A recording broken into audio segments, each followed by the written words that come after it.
this guy is supposed to be strong enough to face Donald Trump, which is one of the biggest threats on democracy and freedom for a long time. I will face the guy. And then we say, hey, come in Quebec and discuss with us because you want us to vote for you. Oh.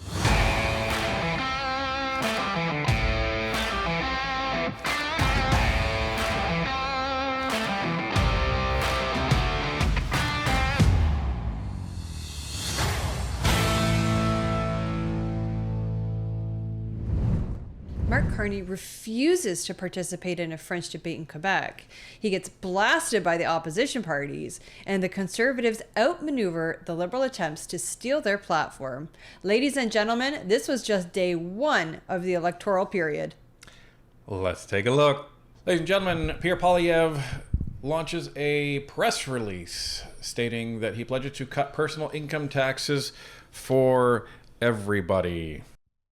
What the heck is this about? Well, he was initially talking about cutting taxes for the middle class, for the lowest tax bracket, launching a tax review commission within 60 days of getting elected.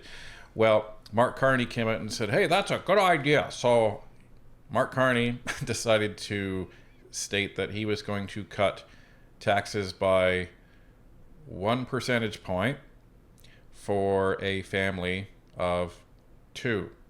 So what does that mean? Well, that basically means that they would save $900 per year after that tax cut. No, it was less than that. It was $825 per year. And that was with a family that had 2 working adults. So what's that, about $412 per person? Yay. So nothing, you know, like for a family of 4, that would bring you back to 2024 grocery prices, as I've already discussed. Like, yay, we're living in 2025 and paying 2024 grocery prices. Hooray. Right. So what did Pierre decide to do instead? Well, he said, well, that's garbage, so we might as well just announce something now. So what he announced is that they were going to actually be cutting income tax at the lowest tax bracket, which means everyone who pays taxes would get this tax cut. It was the same with Carney. They said it for the lowest tax bracket, but again, $824 per 2 working adults is not a lot. So Pierre's plan is to cut taxes for individuals by around $900 each. So if you've got a family with 2 working adults, that's about $1,800 that you're going to be saving. Right. So now we're actually talking some actual savings here. Even with food prices going up, you're still going to come out ahead. So that's number 1. Number 2, Carney last week announced that he is going to be cutting the GST on first-time homebuyers for houses up to $1 million. Gee, where have I heard that one before? Oh, right. Pierre announced that months ago that was going to be one of his commitments. So in response to Carney's attempt again at stealing the Conservative platform, Pierre Poilievre decided to say, all right, I'm going to double down on this one. Picture this. You work hard, save for a couple years, sign a mortgage, and get a home. It's a dream. A decent home on a safe street in a beautiful community. That was the Canadian promise for generations. But after 10 years of Liberals, that promise is broken. Housing costs have doubled, rising faster than in any other G7 country. In 2015, when I was housing minister, it took only 39% of median household income to cover home ownership costs. But after Carney's advice and Trudeau's leadership, that cost has risen to 60%. Before the Carney-Trudeau Liberals took power, it used to take 25 years to pay off a mortgage. Now it takes 25 years to save up for a down payment in some cities. In Vancouver, you need to earn $243,000 just to qualify for a mortgage on an average home. In Toronto, that number's nearly $223,000, and that is on top of saving up for the down payment itself. Nobody can afford this. Well, almost nobody. Carney just doesn't understand that Canadians can no longer afford to live in towns and cities they grew up in. So how did Carney-Trudeau Liberals let this happen? First, they gave billions of dollars to local government gatekeeping bureaucracies that block home building. That's why, After 10 years of the Liberals, Canada has the fewest homes per capita of any country in the G7, even though we have the most land to build on. This is all due to local government costs and federal government interference. For example, in Ontario and BC, government charges account for 30% of the cost of a new home, which has actually increased since 2021. And the federal government takes a bigger share as well. Take the GST, which adds $50,000 in costs to a home of $1 million. Meanwhile, billions of dollars of Liberal housing programs simply build bureaucracy and not homes. You may have seen that I announced earlier that I would remove the GST on homes up to $1 million.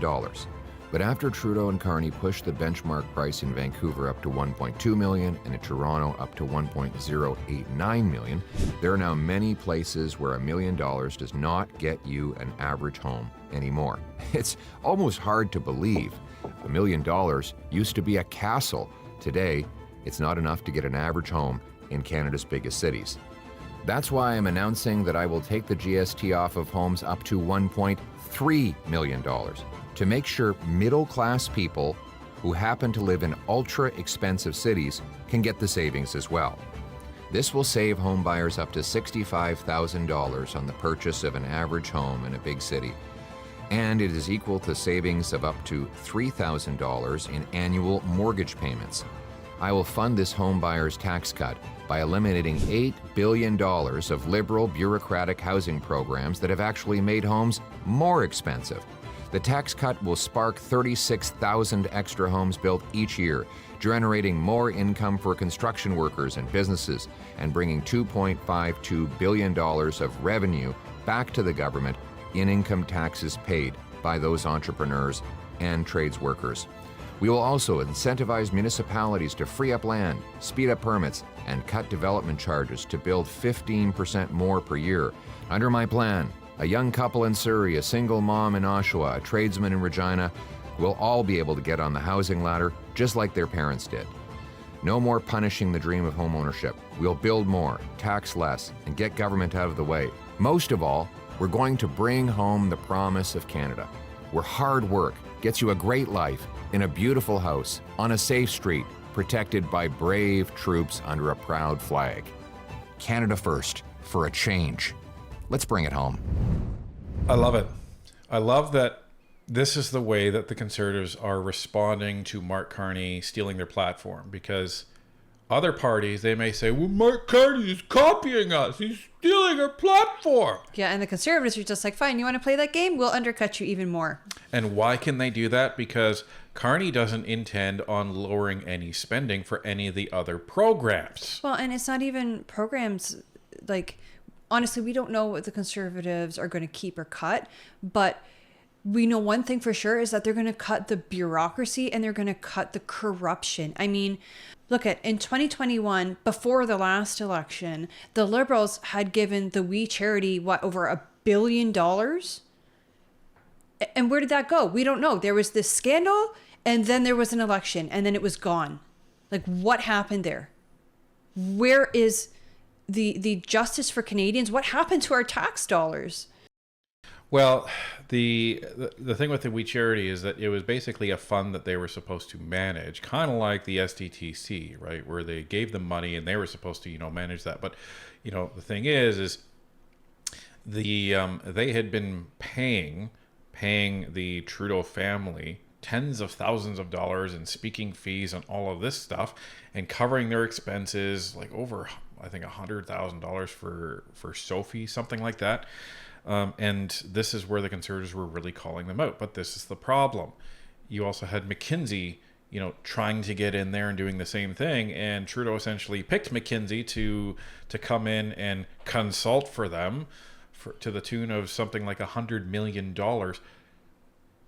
Like, people are saying, well, what's Pierre going to cut? All of this. Yeah, all of the corruption. Look at the Arrive scam scandal. That was only $60 million. And then you compare that to We Charity scandal. You compare that to the SDTC scandal.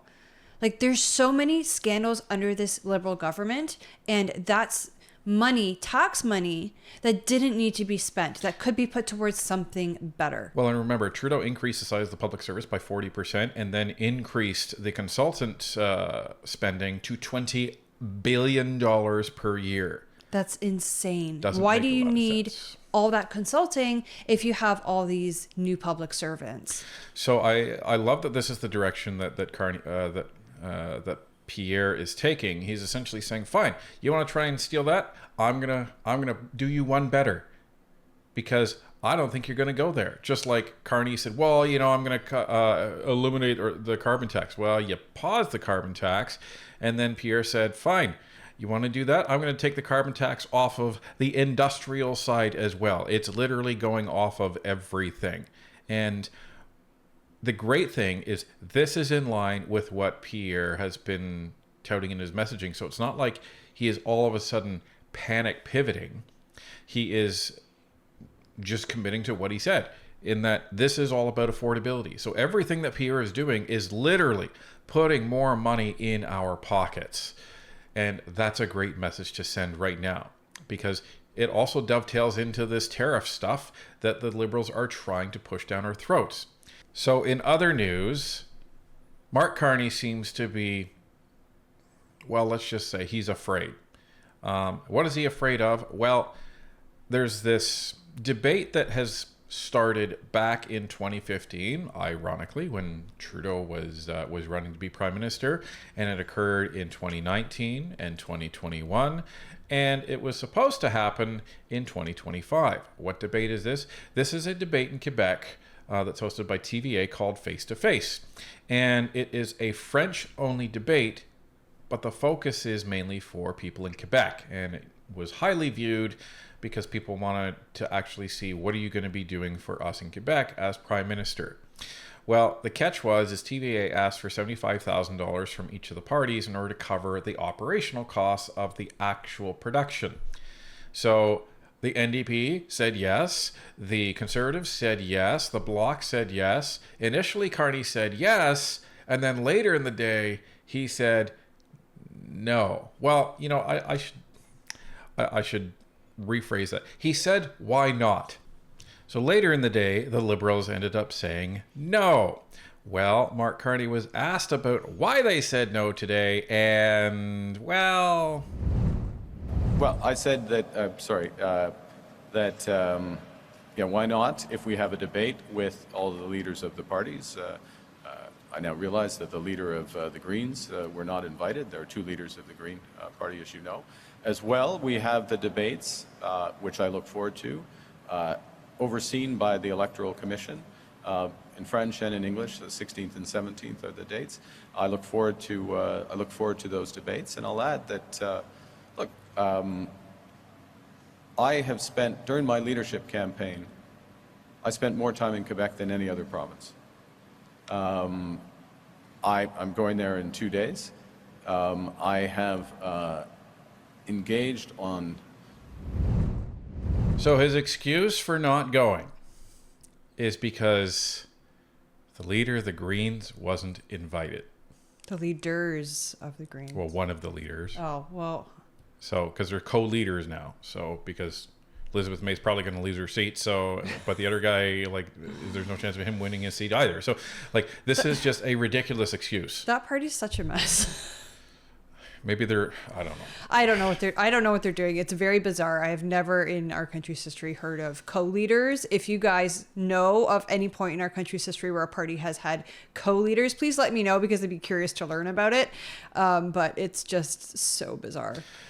And he's saying, well, you know, I spent more time in Quebec than any other province during my leadership campaign. Yeah, you also didn't take any questions from reporters during the leadership campaign, and there also wasn't any debate while you were in Quebec during the leadership campaign. And the one time that you were on Quebec TV, you contradicted yourself when it came to pipelines, when you keep saying, well, we don't need 13 economies in this country.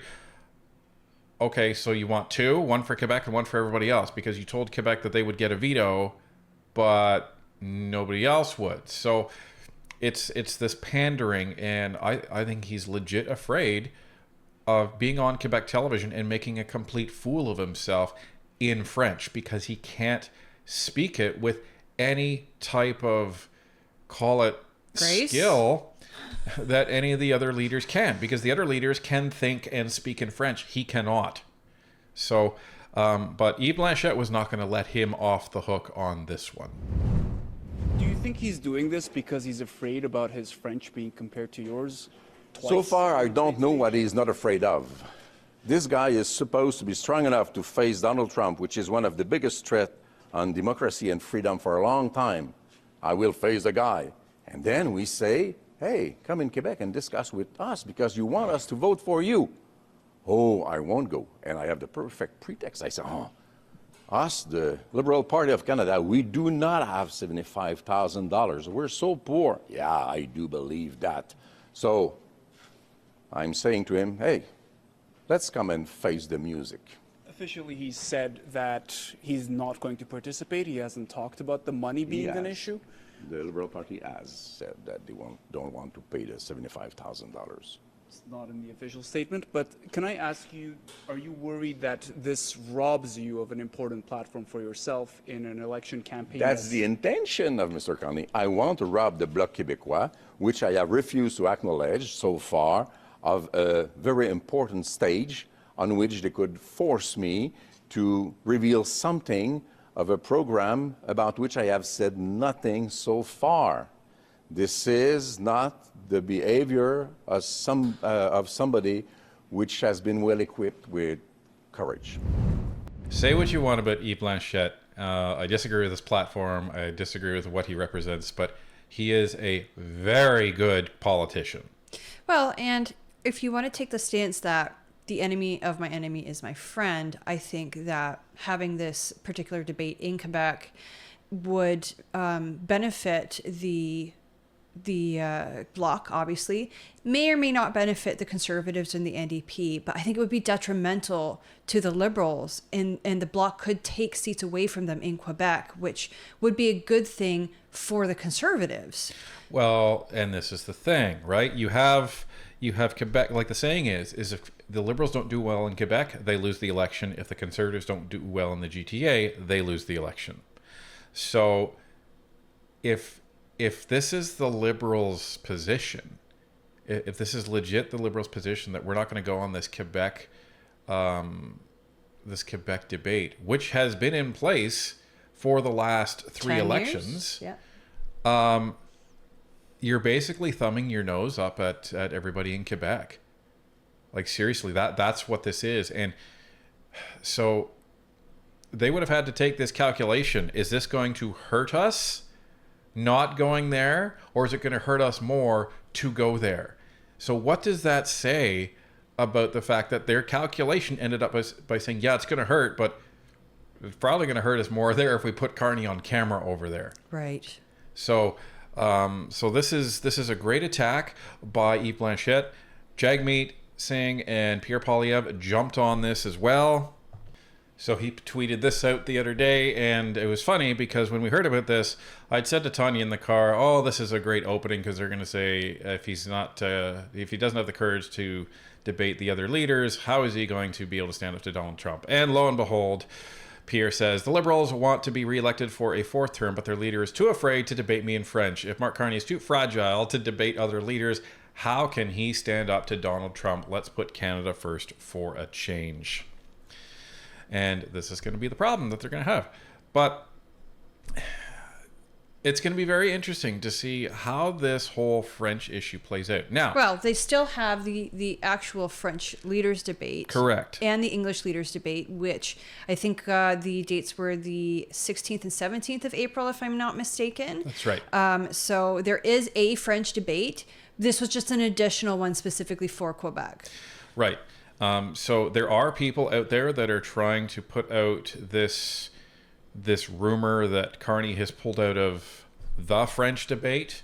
So that's incorrect. He has pulled out of a French debate. Yeah. So he still plans on participating in the French debate of the official, Campaign. set of 2 leadership debates that are scheduled. And That we know of anyways. yeah. And a lot of people were also saying, oh, there's not going to be leadership debates. Well, I don't know where people are making this stuff up and getting this stuff from, but here you go. The leadership debates are scheduled for the 16th and 17th. And it's going to be very interesting to see all of the other party leaders just pounce on Carney for this. So stay tuned, folks, because this is heating up. And as we said, this is day one.